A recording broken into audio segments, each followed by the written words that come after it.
folks that weren't able to visit. So if you're camera shy, you know, you can just kind of sit behind there. But we have plenty of chairs. Get in here, get comfortable.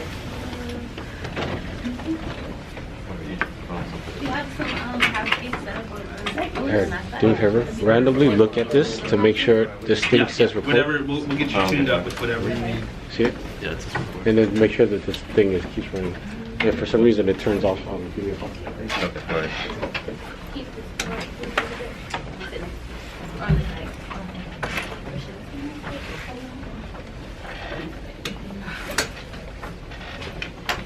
Does everybody have a packet in front of them? Okay, perfect. That's an extra one. You're welcome to. Oh, this is this one. Those are and then for I'll who? get her set up. Those are extras. Oh, okay, got it. Oh yeah, I'll bring you. Tanisha's got you tuned up, and we're gonna Tanisha after you get to that. Can you close the door, please? Yeah, of course. BBC. Thank you very much for showing up today, guys. I know timing-wise, 10 a.m. on a Wednesday isn't always the most opportune. And Aaron, are we already recording? Yeah. All right, cool. So, my name is Gregory Slocum. I'm with the Campaign Services Division, and co-hosting with me today. Good morning. Thank you for being here. My name is Kayla Cordero. I'm also part of the Campaign Services Division. And we have some other teammates from Campaign Services as well. Hi, I'm Tanisha Benson. Nice to see you all. Vivian. So, Nice to meet you guys. the Vivian, Kanisha, Kayla, and I are all going to be part of the team that's assisting with this process. All of us are resources for you. So if you have questions, feel free to bring them to us, and we're going to jump into it. So if you have questions, I'm going to ask you if you can hold it until the end. If we do a good enough job presenting the info, hopefully we answer it. And in the event that something just isn't clear to you, you're welcome to ask us for clarity. More technically, kind of if-then-oriented questions, we'll wait till the end. Let's get going.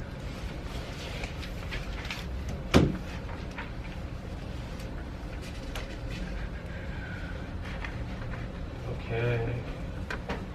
Ballot argument workshop. So we've got some objectives for today. So first, we want you to get to know us because we're going to be working with you and helping you with your questions and your concerns about the ballot argument. So we want you to be able to see our faces and feel comfortable coming to us. We're just trying to assist you in gaining a basic understanding of the intake process. It's kind of a quirky process. There's lots of steps, there's forms. So we want you to have some degree of comfort in reviewing these materials and going over the process with us.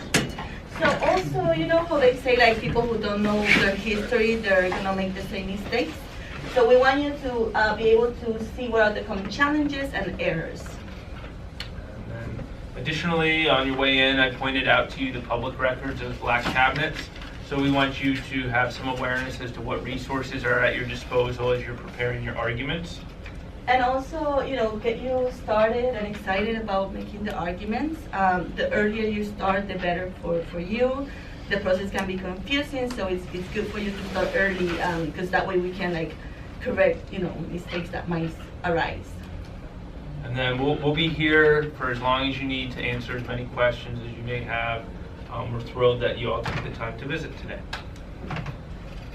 So what is ballot argument? There's three kinds of ballot arguments. So we have the official ones, we have the rebuttals, and we have the paid arguments. And there's slight difference between each of them.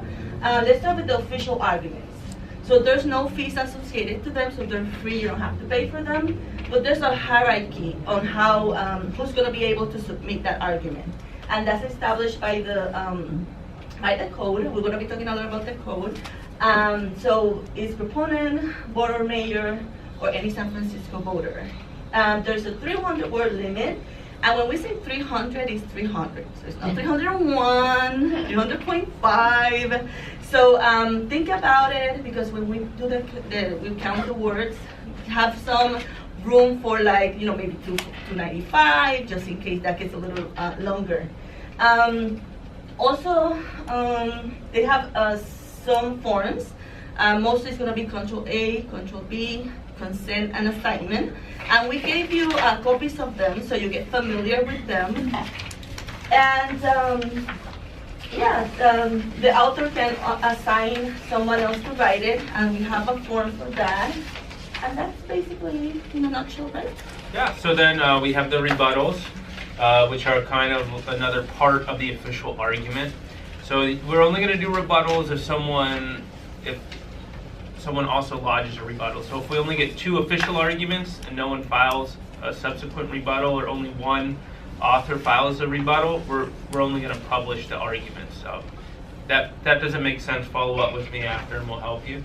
The biggest distinction between the rebuttal and the other types is the word limit is shorter. It's 250 words. Everything you'll notice if you haven't examined the forms already, we utilize the same forms for everything. It's just a matter of checking in section 1 what type of argument you're submitting. So that may be helpful for you as well. You can use the same tools for different functions. So we have also the paid arguments, and a fun fact is that only San Francisco take paid arguments. It's also 300 word limit. We're gonna use the same forms except the assignment. We don't use the assignment for the paid arguments. And it's $200 to submit the argument plus $2 per word.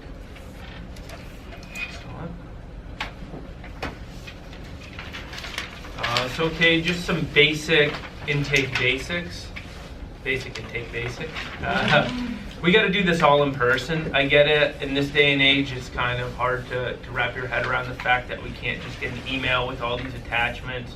Part of it is a necessity of original signatures. Part of it is we have these statutory deadlines that we have to follow. So we can take an electronic iteration ahead of time and do a word count for you, which is going to definitely help you with fee projections. It's going to save you time, and it's going to be mutually beneficial because then once you get here, we can process you quicker. And then additionally, number 2. So forms matter. Each of you should have a copy of the forms, and so they should be legal size. And we gave them to you so you can look at them and kind of see what we're expecting. So it should be legal size. They have to be double-sided. We need original signatures for all of them. And also, all of them has to have the arguments. And it might feel a little repetitive because you have to put it in Control A, Control B, consent, assignment. But each of them have to have the full legal text that you're using, the full argument that you're using. All right. Consent forms are important because you're not just giving permission to invoke their name, but you have to have the argument present. It's not like an authorized agent form for a candidate, in so much that the person whose name's on the consent form that's in the argument is very specific. Not that we're supporting a measure or opposing a measure, but that we are allowing our name to be used within the argument in support or opposition of a measure. So that's going to be very specific. So consent forms most commonly used if you're invoking the name of a voter or an individual that's not a San Francisco voter, or if you're working with an organization whose name would appear in here that is not comprised of San Francisco voters. So assignment form. Like we said, we're not going to use this for paid arguments, but definitely we're going to use it for proponent and opponent of official arguments and rebuttals. So the author, they have the right to assign someone else to write the argument for them. Maybe you're really good at like like what you want to do, your activism and everything, but you're not so great at writing, right? So you have the right to assign someone else, but that has to be signed. There has to be the form, and you have to have everything in writing. Got it. And then going back to word counts, there's state law dictates how we count these words. So one common mistake that's made is someone writes their argument in a Word file, they go to the tab that says review, and they run a word count. And they think that's how many words it is. And they are wrong every single time because there are just some certain rules, and that's present in the guides that we've created for you that dictate how we do word counts. And that's one reason why we encourage you to submit arguments in advance to get the count from us, because more likely than not, if you're trying to do it on your own and you haven't done arguments before, you're probably going to be off by your numbers. Just adding a little bit to that, we have this guide to submit arguments on our website. We printed a few ones too. On page number 6, we have like a list of how we count the words. So that's going to be really, really helpful for you guys.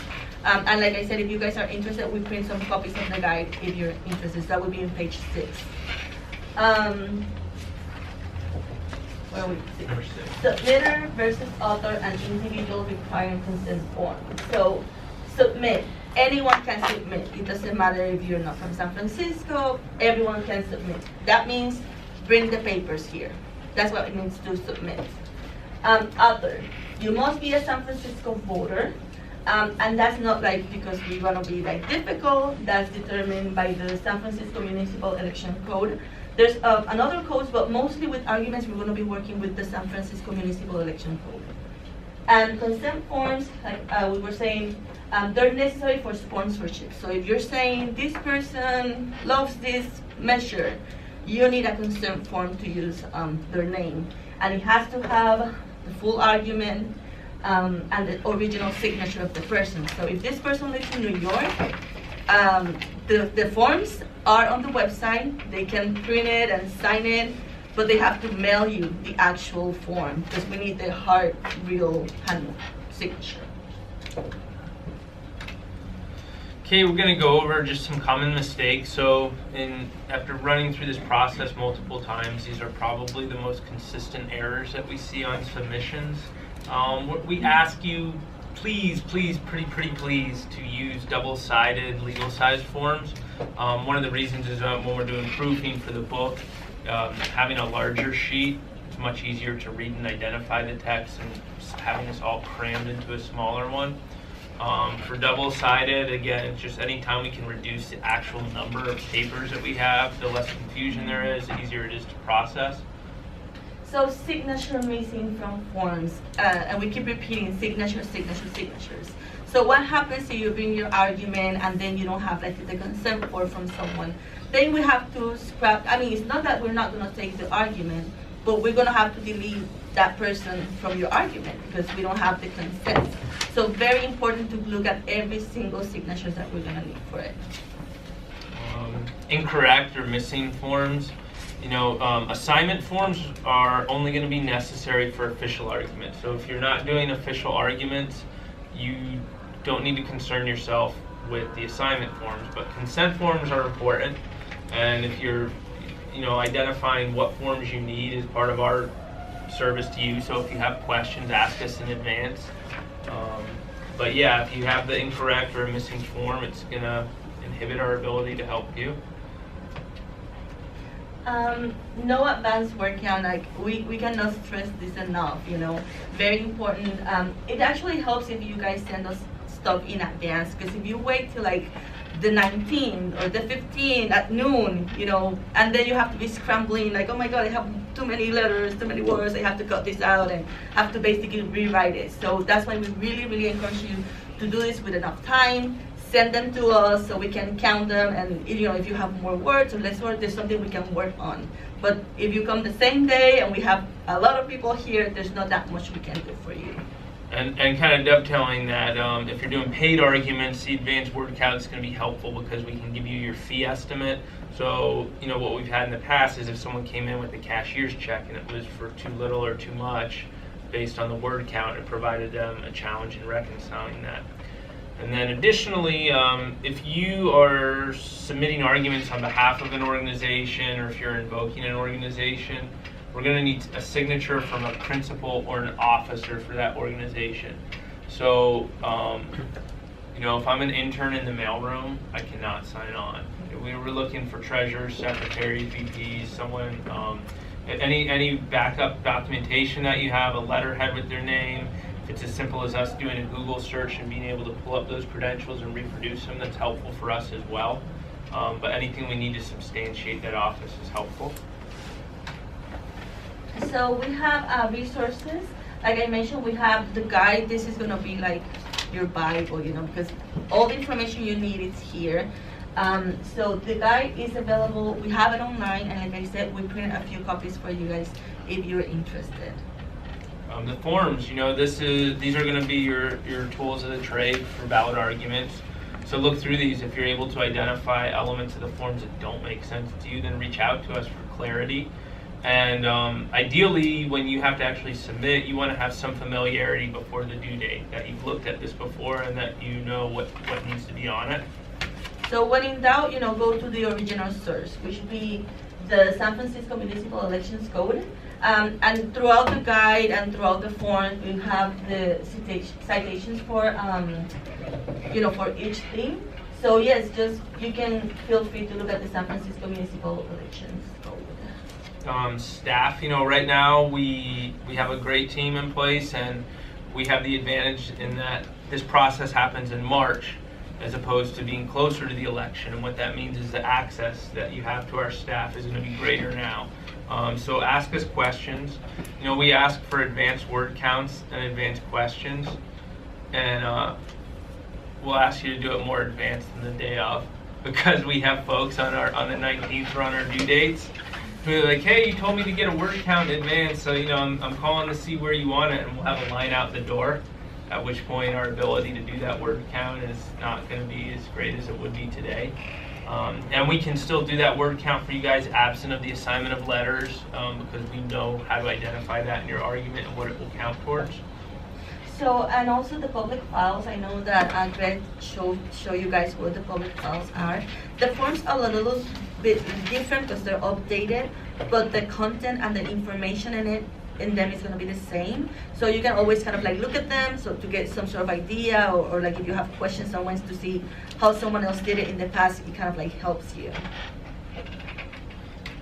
Alright, and then just a few general tips. Get the word count ahead of time if you're able to. It's going to cut off a lot of time, and it's going to eliminate ambiguity in the process for everyone. Make sure every required field has been completed. And I know it might feel repetitive, you know, like having to do the text again, having to, if you're the proponent and then also the submitter, you have to fill out both. Like, you cannot say, oh, the same person. You know, you have to fill every single field. All right, get those signatures early. One of the largest barriers that we see for our clients is their inability to get signatures prior to the deadline, and if they can't get it prior to the deadline, they can't submit early. If they can't submit early, our ability to assist in rectifying any issues is limited. So if you have an ability to get signatures now, especially if it's an organization that requires you to go through channels to get to an officer, I would begin that as soon as possible. Submit early. We've said this like 20,000 times, you know, throughout the whole workshop. But yeah, you know, don't wait till the last minute, because like I said, things always come out like, oh, I forgot the phone number, or I don't have the signature, or I have more words. So you don't wanna wait till like the last minute, because then you will not be able to like fix those things. Or like Greg was saying, we might have like a huge long line, so we might not be able to kind of like serve you as if we are doing this individualized service for you. Yeah, and dovetailing that, you know, if you come in early, this could be like a 20-25 minute chore. If you come in the day of, you could be here upwards of 4 hours. So if that puts some type of comparative context for you that motivates you to get in early, think about that. And then, you know, kind of in tune with that, confirm things ahead of time to avoid confusion or disappointments. We're here for you if you have silly questions. If you're working with someone and they're insistent on something and you want to double check with us because you're not sure that what they're telling you is fine, please call us. And double check your work. It might sound silly, and sometimes I might see that you wrote San Francisco instead of San Francisco, and I might be like, oh, I think they meant to say San Francisco, right? But I cannot change that. So whatever you write there, that's what's gonna be there. So we're not here, we cannot edit for you, we cannot spell check. So really, really double check your work, because whatever is there, that's the way it's gonna be. And by and large, we're going to publish exactly what's in this box. So if you were listing multiple authors, we're not concerned so much with the sequence that they appear on your control sheet A and B. We're going to publish how it's formatted in the box. So just two other general things. I did happen to notice we had a few folks that were interested in RM3. So for RM3, we're not doing paid arguments because it's not considered a local measure, it's a district measure. We will do official pro and con arguments for it, but if you are interested in paid arguments for RM3, it'll be maybe frustrating, but also easy in that we just can't accept them per local code. Is that official? Because I know there might be some conversations.